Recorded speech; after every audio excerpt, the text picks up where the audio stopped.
Leaving home is never easy, is it? There's always the challenge for the parents of letting go, and there's a challenge for the children of breaking free.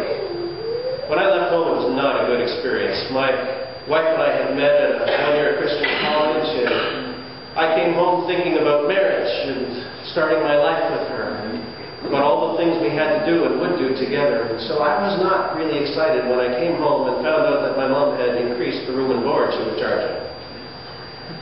She had traditionally charged us $50 a week whenever we were working full-time, which we thought was fair, and for that price I got room and board and to share a room with my younger brother.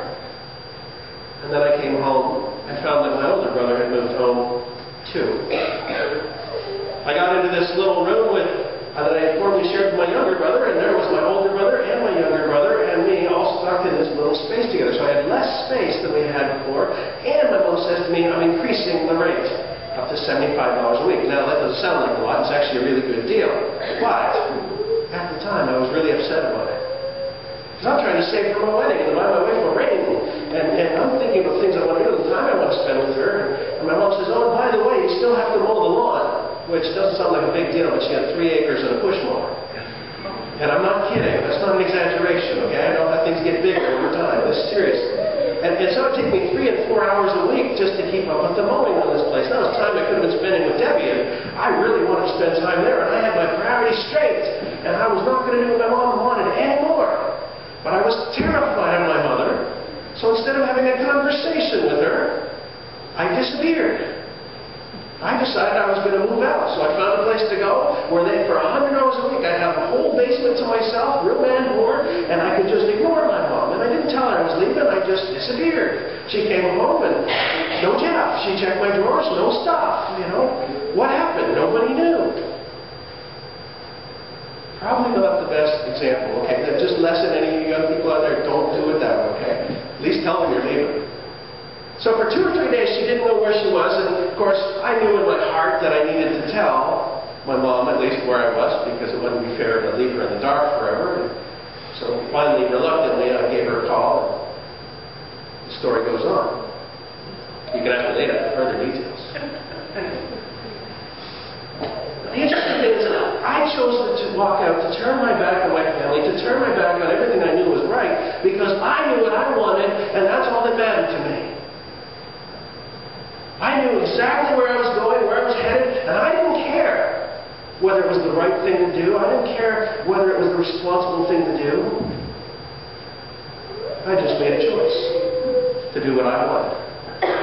The same as the prodigal son makes his choice. When we read this story, we need to read it in fabric of the whole passage and understand this is the last of 3 stories about those who are lost. The first, the lost sheep. And Jesus talking about going out as a shepherd to find the lost one who has just wandered off. Didn't really mean to, just eating his way into lostness. Then the lost coin who had no idea it was even lost. Of course, a coin can't think.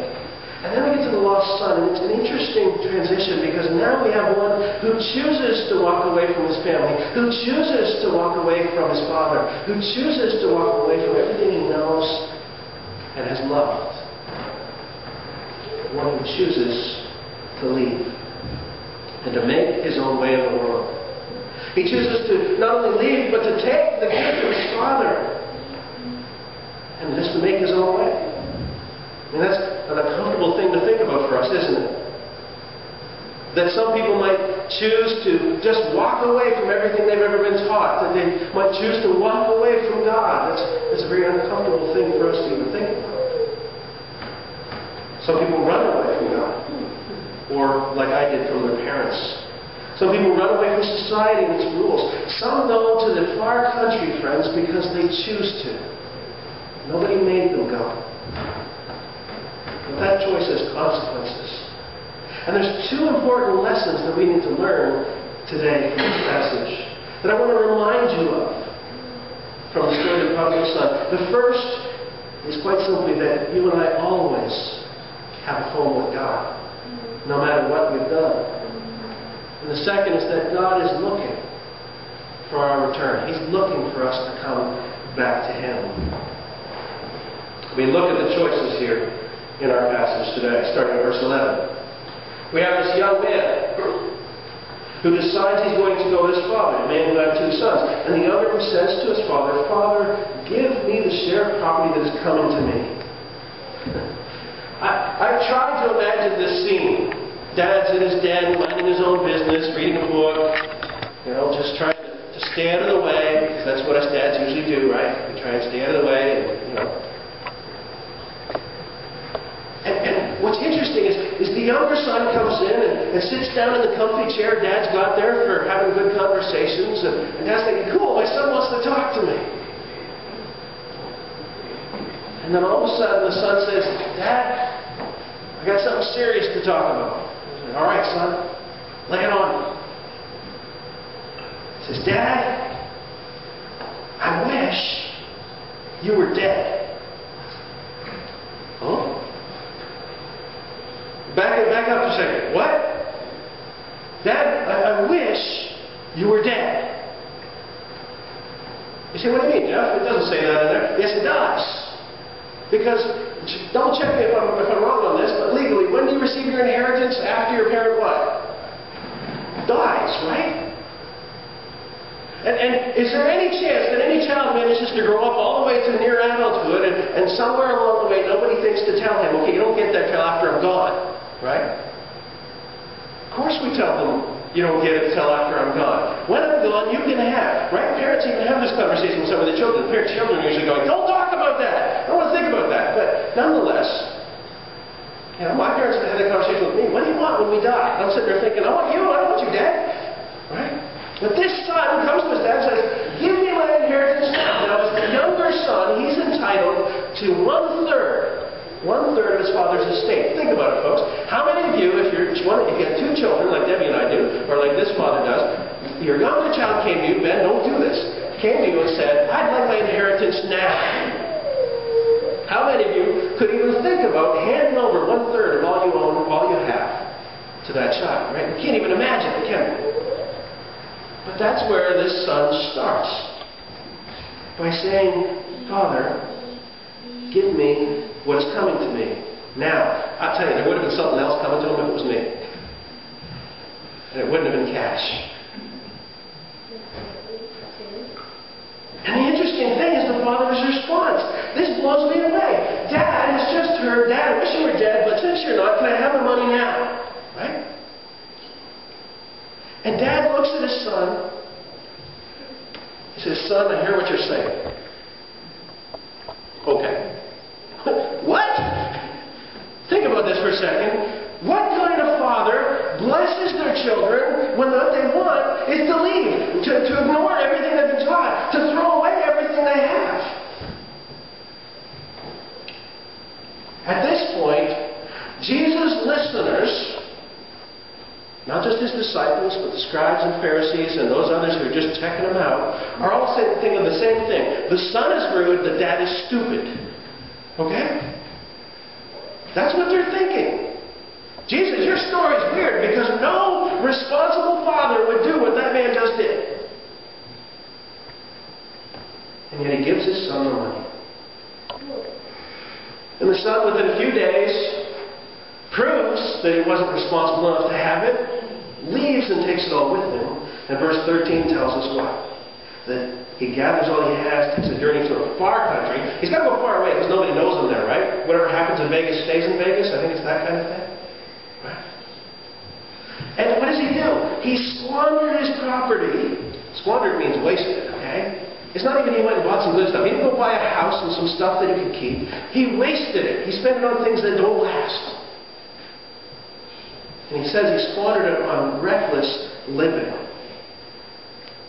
Moment to moment, stuff that makes him feel good, but that doesn't last. And I want you to notice this. He does this thing. He goes, gets the money from his dad, he goes to a far country, and he wastes everything he has. And then bad stuff starts to happen. And the mistake we sometimes make is saying, oh, see, look, there, he's being punished. No, friends. It's not a punishment. Punishment implies somebody imposed this on him. This is what's called a consequence. Folks, listen up. If you do something dumb, and bad things happen to you as a result of it, that's not God punishing you. That's a consequence of your actions. We know this, right? There are many things in this life that can make you sick if you do them long enough. I got some bad news yesterday, some really, really bad news yesterday. It's tragic. I don't know what I'm going to do about it yet, but it's really serious. It was not one of those Google alerts you were talking about, but similar. I found out that the stuff that makes Coke and Pepsi brown is a carcinogen. What am I going to do? Anyway, sorry. Bad stuff, right? Consequences. If you take into your body carcinogens, you're probably going to get cancer. We know this, right? In the same way, this young guy wastes what he has, and there's consequences. If you get in a car accident and you're not wearing a seatbelt, you're going to get hurt. We know how this works. As opposed to getting in a car accident and getting a ticket with a fine, that's a punishment, right? See the difference? There's a consequence here on this young man. What do we see happen? Verse 14. When he had spent everything, a severe famine arose in that country, and he began to be in need, of course, right? How many heard the saying, save something for a rainy day? Right? Didn't our parents teach us to do that? To save for a rainy day? We always said, I don't even know what a rainy day is, but most of us said, okay, I'll at least try. This young guy saved nothing.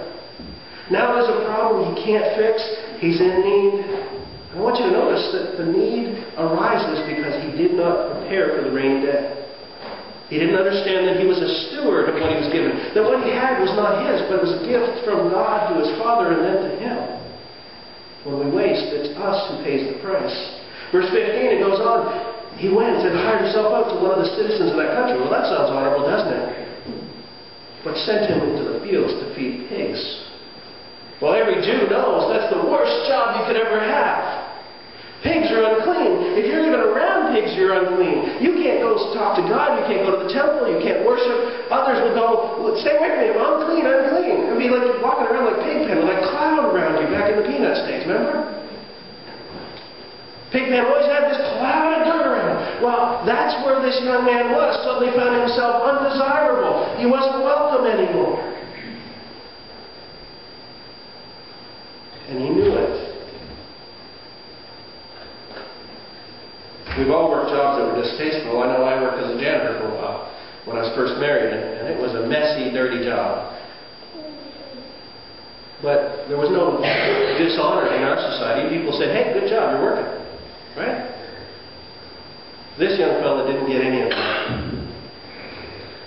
And he's working away, and as Debbie pointed out, he's longing to be fed with the pods that the pigs ate, and no one gave him anything. He's looking at pig food, pig swill, and thinking, I'm that hungry.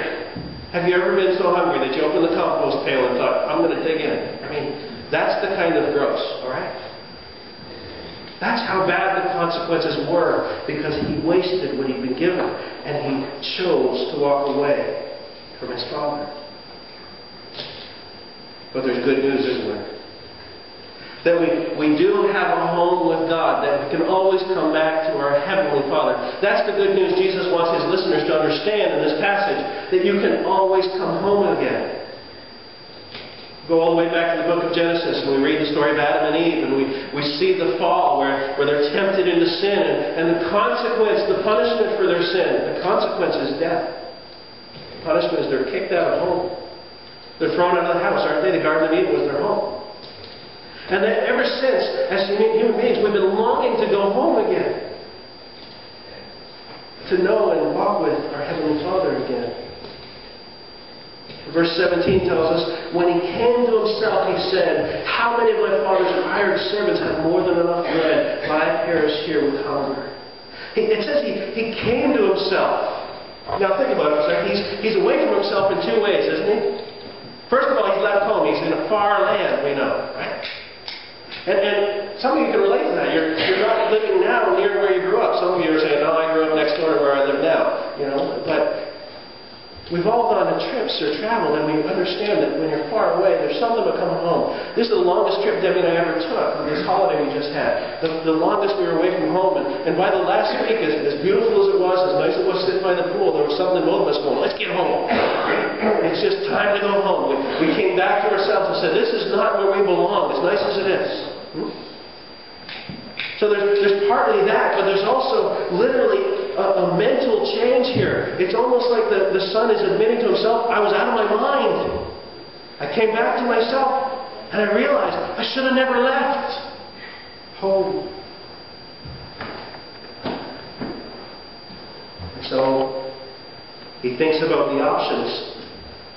And he realizes that because of the choices he made, because of what he's done, both to his father and with his father's money, that he really doesn't have any right to go back home and claim his place. Verse 18 tells us that he says, I will arise and go to my father, and I say to him, Father, I've sinned against heaven. And heaven's just another word for God here. Sinned against heaven and before you. Repentance is part of the journey. Turning away from what you've been doing. Recognizing you made a bad choice. Friends, we've all made bad choices in this life. We've all done things that afterwards we thought, man, what was I thinking? We come back to ourselves and go, I should have never done that. But a lot of us allow ourselves to get trapped in that place. Instead of realizing that you can go home again. You can come back to God. If you're willing to turn away from what you did and turn back towards Him. He learns humility. Verse 19, he says to himself, he's practicing. That was a great way to say it, Debbie. He's practicing what he's going to say when he sees his dad, just like I practiced what I was going to say when I saw my mom for the first time after I left home. He says, I'm no longer worthy to be called your son. Treat me as one of your servants. He's looking for just a little bit. He's not even hoping for anything more. That's how we learn humility, is when we struggle and we suffer. But because God is so good, even when we're unworthy, we can still go back and ask again to live in His house. Because God is looking for a return. He's not just hoping for it. How many of us have hoped and prayed that somebody we cared about would come to know God through Jesus Christ, that they'd put their faith in Him, that they'd get their lives turned around, that they'd start making better choices? How many of us have hoped and prayed for that, and yet we never looked for it? We went day by day without even thinking about saying something or going to find them where they were. And yet it tells us that the Father, as it were, was waiting on the porch the whole time. You can just picture him going, no, don't get off the phone. If you tie the line there, my son might call. I need to keep it open. I need to be ready. I'm not just hoping he's coming back. I'm counting on it. The anguish in the Father is so great. And even though the son's been gone a long time, long enough to waste 1/3 of a lifetime's earnings, when he comes back, he's probably a little bit skinnier than when he left. He hasn't been eating very well, has he? He certainly doesn't look very clean. That pig pen analogy comes back to mind. Could you imagine the young guy saying, okay, I quit this stinking job, can you give me a bath? Not likely. In those days, he would have just said, I'm out of here, and the boss would have said, get lost. So he's walking filthy, dirty, skinny, tired, humbled. And his father still recognizes him in the distance. Isn't that amazing how as parents it doesn't matter how far away our kids are, we can usually recognize them even in a crowd. We see the back of their head and go, that's my child. Or we see how they walk. And the father runs and embraces him and kisses him. Now I want you Debbie, you told the story about the old man running. That's one thing. Now I want you to picture this. He's not just running, he's running in a dress, folks. Okay? They wore long robes back then, the men did, especially the eldest of the family. Okay? Very formal, very ornate. He was the patriarch, the boss of the family. He's got this long robe right down to the ground probably. And so in order to run, you know what he's got to do? He's got to do something none of you want to see. He's got to roll his pant legs right up to here. Okay? Get his legs free so he can really run. So there he's flapping in the breeze trying to run down the road to his son. And it's easy to focus on the fact that he's running because he loves his son. And that's part of it. But there's a more important reason he's running, friends. And every Jew would have known this. What his son has done is punishable by death. You can look it up in the book of Leviticus. It says very clearly, to the parents of any child who has disobeyed and gone astray like this son has done, that what you're supposed to do is take that son when you can catch him out to the city gates and call the people together and stone him to death. That's what you're supposed to do with this son. And when the Father wraps His arms around His son, He's not just saying, I'm so glad you're home. He's not just saying you're lost and you're found. He's saying, if they want to get you, they got to go through me first. That's how much our God loves us. That's why He sent His Son Jesus to die for us. To stand in between us and the rocks that the world would throw, that sin that makes us worthy of being hit by. And you see that son try and get the words out. Father, I'm no longer worthy to be called your son. Just take me in as your servant. And the father basically says, shh, don't even talk. You're home. There's no need for explanations. He doesn't ask for any of that. He doesn't expect his son to pay back everything he took. He simply says, welcome home. Bring a robe and shoes for my son. Clean him up. Restore him to what he was. Kill the fatted calf. That's the special one. Bring the best robe. That's actually Dad's best robe. Put it on the son. We see him restored on the outside. And then there's a celebration. And this is the amazing part about God. Is He doesn't just fix up the outside of us. If all God did was fix up the outside, what good would that be? But He doesn't just clean him up. He feeds him to meet the needs of his body. And then He has a celebration to meet the needs of his soul. Because God cares about all of us. Our whole beings. All that we are. And interestingly, God celebrates what we try to hide. How many times hasn't somebody stumbled and fallen? Hasn't somebody made a choice they shouldn't have made? Hasn't somebody you know maybe, or maybe yourself, gone away? And when you finally came back to yourself as this son did, and you may have come back to God, but you still tried to stay in the corners and the shadows so nobody would realize you messed up. And that's the moment when God's saying, let's party, you're home. When an alcoholic stops drinking, friends, we hush that up. Oh, don't even talk about it anymore. No, let's celebrate. They turned their life around. Because there's rejoicing in heaven when one is found.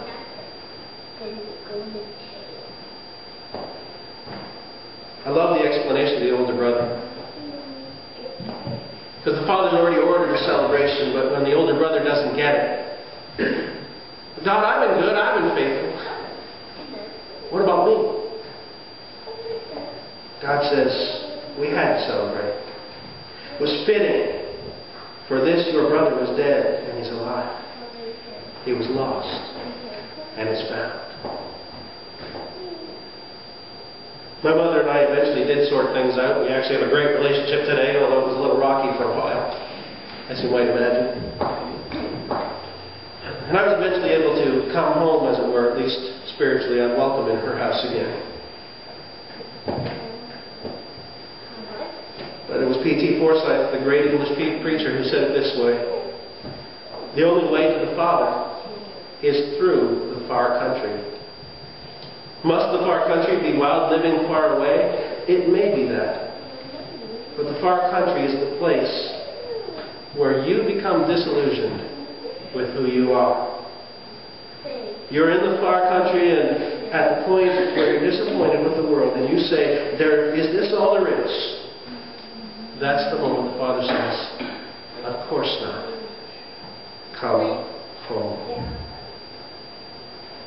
When we celebrate communion this morning, it's just a reminder for us that we can come back to God through Jesus Christ. That what He did covers everything. That no matter how far we've gone, no matter how much we've wasted, no matter how much the choice was our own, we can always come home. We don't deserve restoration. We didn't earn restoration.